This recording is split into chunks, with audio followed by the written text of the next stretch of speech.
So far we have discussed what is a series of complex numbers and this important idea of checking the convergence or divergence of a series of complex numbers.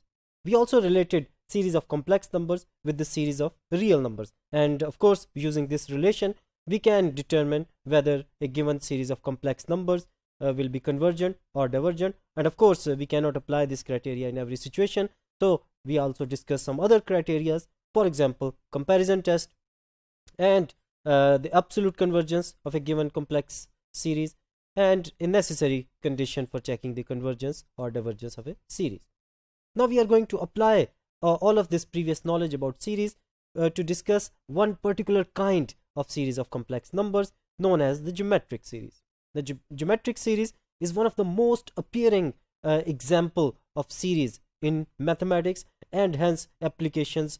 It has applications in many areas of science, physics, economics, biology, chemistry, and many other examples. Now the point is, this is one of the most basic example, okay, and we are choosing this example to understand the concept of convergence or divergence. So now it is a very fascinating idea that we are adding infinitely many terms, and still we are going to get, if the series is convergent, we are going to get some fixed complex number. Now this example which is the geometric series example is going to give us this idea in a much simple way, and we will be able to observe this phenomena, that how the addition of infinitely many numbers is going to give us some fixed complex number, and of course in some cases it is also going to be divergent as well. So let's begin with the definition of the geometric series. It is a series of the form where the terms are z raised to power n, and n varies from 0 to infinity. So the first term is going to be, when we put n is equal to 0, so it is 1. The second term is z, the third term is z square, up to so on. So in other words, it becomes 1 plus z square plus z cube plus z raised to power 4, etc., etc. Now this is geometric series. We can write down many examples of geometric series by taking, for example, z is equal to 1. It becomes 1 raised to power n, and varies from 0 to infinity. And similarly we can take z is equal to iota, so the geometric series become iota raised to power n, and once again n varies from 0 to infinity. And in the third example we can take z to be equal to 2 plus iota, so the geometric series become 2 plus iota raised to power n, and n varies from 0 to infinity. And I'm sure we can all write down many other examples of geometric series. By just changing the value of the z, we are getting more and more examples of geometric series. Now the point is, for what values of z this geometric series converges, and for what values of z this geometric series diverges. Now this is going to be our key focus for the rest of this discussion. Now let's first fix our terminologies. If this is the geometric series where the terms of are 1 plus z square plus z cube plus z raised to power 4, up to so on, z raised to power n, and up to so on. Now the terms of the series are 1 z square z cube up to so on. Now there is one important observation, that if we take any two consecutive terms, for example if I take z cube and z raised to power 4, then the ratio of these two terms, so when I say ratio, it means z raised to power 4 over z cube is equal to z. And similarly we can take any two consecutive terms, then the ratio is always going to be equal to z. So that's why it is called the ratio or the common ratio of this geometric series. Now let's observe that what happens with the term of the series if we take some particular value of z. Now if you focus on this small red square, then these are the values of the z, and when we vary the values of the z, then the terms of the series are changing. Now we can see these dots are basically the terms of the series, okay, so starting from red to this light blue color. So we are getting different patterns of the terms of the series. Now this box, this little red box is moving at the boundary of a unit circle, okay, and we can see that all the terms of the series are inside this circle. which kind of makes sense as well, because when we are taking the power of complex numbers and the complex number has moduli equal to 1, then the powers, the moduli of the powers is also going to be 1 or less than 1, because if z is less than 1. Now observe, now when we go outside this unit circle, then the terms are going to be expanded outside in a very exponential way. Okay, now now we can see that the square is moving outside this unit circle, and since the moduli of these complex numbers is greater than 1, and when we take the powers, then the moduli of the powers is going to be very, very big number. So that's so this phenomena, this observation gives us some idea about for what values of z it is going to be convergent, and for what values of z it is going to be divergent. Because if the complex numbers are moving in a very divergent way, in a very in a way that they are moving very, very fast from each other, then obviously the sum is not going to be convergent. But if the terms are very, very close to each other and very, very small and converging to origin, okay, so this is the important case, because we know that if a series is convergent, then the limit of the terms when n approaches to infinity is going to be 0. So that's first, that's the necessary condition that we have already discussed. So that's why the terms for which so the values of z for which the terms are going to be convergent to the origin are the values of z for which the series is going to be convergent, and for the values of z for which the terms are not going to be converging to the origin, those values of z will give us geometric series which is not convergent. So based on this observation, we have this next result, that if the modulus of z is less than 1, then this geometric series converges, and it converges to the function 1 over 1 minus z. Of course, it is a function of z. If you change the value of z, then the geometric series will be changed, and hence the sum of this series will be changed. And that is, if the modulus of z is less than 1, then 1 plus z square up to so on is going to be equal to 1 over 1 minus z. And of course, if the modulus of z is greater than or equal to 1, then the series diverges. As we have seen it in the previous discussion, that when z is greater, when the modulus of z is greater than 1, then the terms of the series are not going to be converging to the origin. And of course, when the modulus of z is equal to 1, then the term of the series are always going to be on the unit circle. So that's why it makes sense. So intuitively speaking, this statement makes sense that it is going to be divergent if the modulus of z is greater than or equal to 1. Now let's see how to prove this result. Of course, we have two cases. So the first case is when the modulus of z is less than 1. Okay, so given, so we have given modulus of z is less than 1, and what do we need to show? So we want to show that 1 plus z square up to so on plus z is to power n up to so on, which is in fact the geometric series, n is equal to 0 to infinity, z is to power n is equal to 1 over 1 minus z. So that's what we want to show.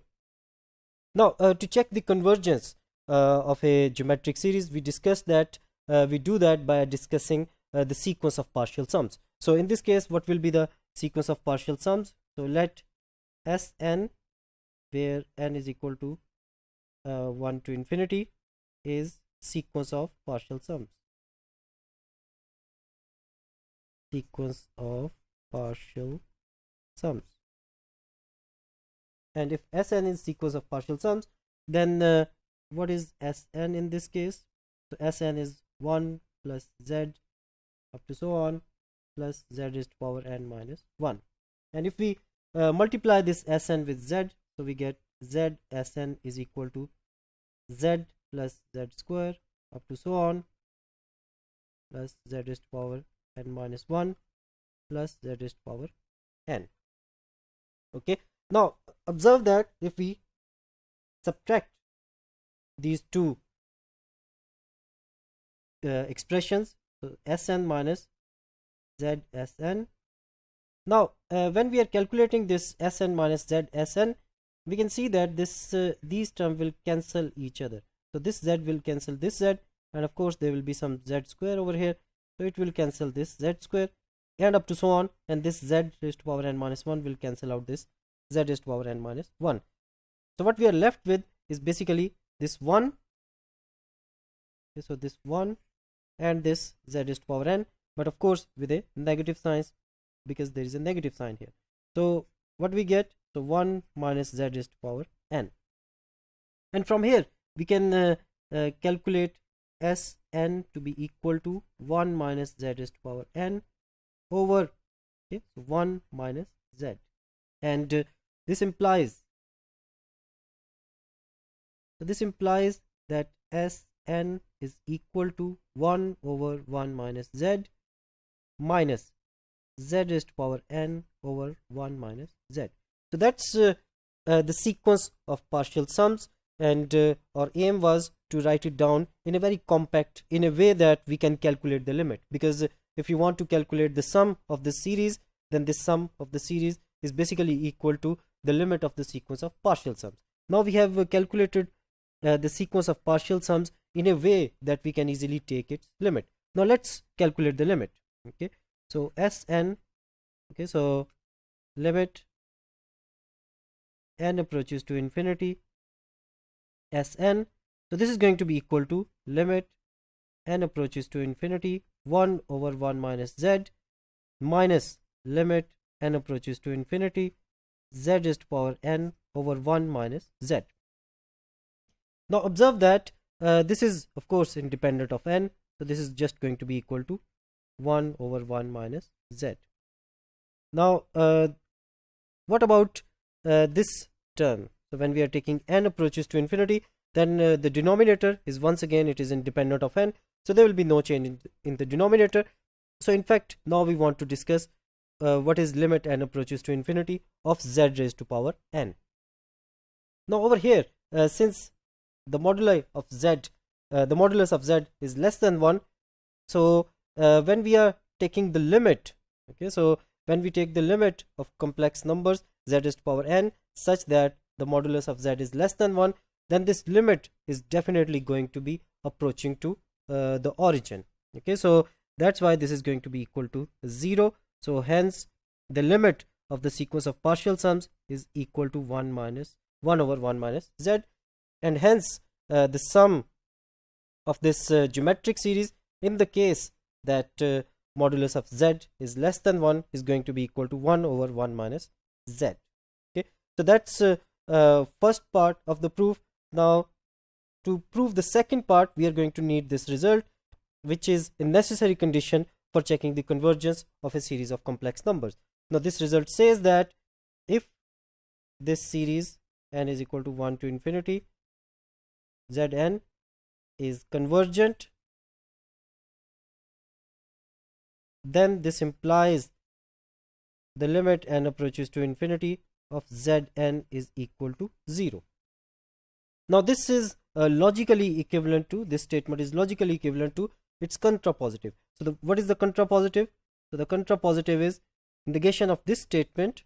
So negation of this statement, so limit n approaches to infinity Zn is not equal to 0 implies the negation of this statement. So what is the negation of this statement? So the negation of this statement is Zn n is equal to 1 to infinity, this series is divergent. And now we want to show that if the modulus of Z is greater than or equal to 1, then the series is divergent. So in other words, we will just show that the limit of the terms of the series when n approaches to infinity is not equal to 0. And if we can prove this thing, then this will imply that this series is divergent. Now let's see how to prove this thing. Now given, okay, so what is given? So in this case, the given part is the modulus of Z is greater than or equal to 1. Now let's calculate this limit. Okay, okay, so limit n approaches to infinity, modulus of Z raised to power n. Now since the modulus of z is greater than or equal to 1, so in other words all of these complex numbers, so when the modulus of z is greater than or equal to 1, so either they lie on this unit circle, and when the modulus of z equal to 1, then the powers of this z will also lie on this unit circle, because the modulus, when we take the powers, the modulus is also going to be equal to 1. So all of these complex numbers are going to be on this unit circle. So that's why the limit or the limit n approaches to infinity is never going to be approaching to the origin. And similarly, when z is bigger, the modulus of z is bigger than 1. So for example, if we are somewhere over there and it is some number rho, let's say, and rho is greater than 1, then when we take the powers mod of z raised to power n, then the powers are going to be bigger and bigger. So that's why we can say that this is not equal to 0. And of course, if the moduli of this z mod raised to power n, if this is not going to be equal to 0, then this implies that z raised to power n is not going to be equal to 0. And using the previous condition, this implies that the series is going to be divergent. So this geometric series where n is equal to 0 to infinity is divergent. So that's how simple it is for the case of geometric series, that for these values of z, when the moduli of z is strictly less than 1, the geometric series is going to be convergent, and when the moduli for complex numbers are greater than or equal to 1, then the geometric series is going to be divergent. So we have proved this thing in a much simple way, but in fact we have proved a very non-trivial and very important result, that we are adding, when we add infinitely many complex numbers, then in some cases it is going to be some finite fixed number. And we also calculated what is going to be that fixed complex number. In the convergent case, it is going to be 1 over 1 minus z. Now following the steps of the previous proof, we can easily prove that if instead of starting from 0, if we start from n is equal to r, then the sum of the series, and of course if the modulus of z is less than 1, strictly less than 1, then the sum is going to be z raised to power r over 1 minus z. And in general we have the following result, that once again the convergent condition is the same. If the modulus of z is strictly less than 1, then the sum is going to be equal to first term divided by 1 minus z. So in fact, if the series is of the following form, a z raised to power n, so the terms of the series are a, az, az square, az cube, up to so on, az raised to power n, then in this case the sum of this geometric series is going to be equal to a over 1 minus z. Now using the previous result about the convergence of geometric series, we can prove that this series converges when the modulus of z is strictly greater than 1. Now what is the relationship between this series and the geometric series? So in the geometric series we have powers of z where n is equal to 0 to infinity, and in this series we have 1 over z raised to power n where n is equal to 1 to infinity. So basically there are two differences. So the first difference is, instead of taking z, we are taking 1 over z, and instead of starting from 0, we are starting from n is equal to 1. Okay, so now using the previous result, so we can easily check that this result holds, because in this case the common ratio is 1 over z. So it is very intuitive that the conditions will be reversed. So in the geometric series it converges when modulus of z is strictly less than 1, but over here it converges when the modulus of z is greater than 1. Now the proof of this is very simple, and I am leaving this as an exercise. Now let's have a look at some examples of geometric series. Over here the common ratio is iota over n. Now over here the result that we discussed about geometric series, in that result the index starts from 0, but over here the index starts from n is equal to 4. Now let's see how to change these indices. So if I have a series where n starts from 4, so it is z4, z5, z6, z7 up to so on.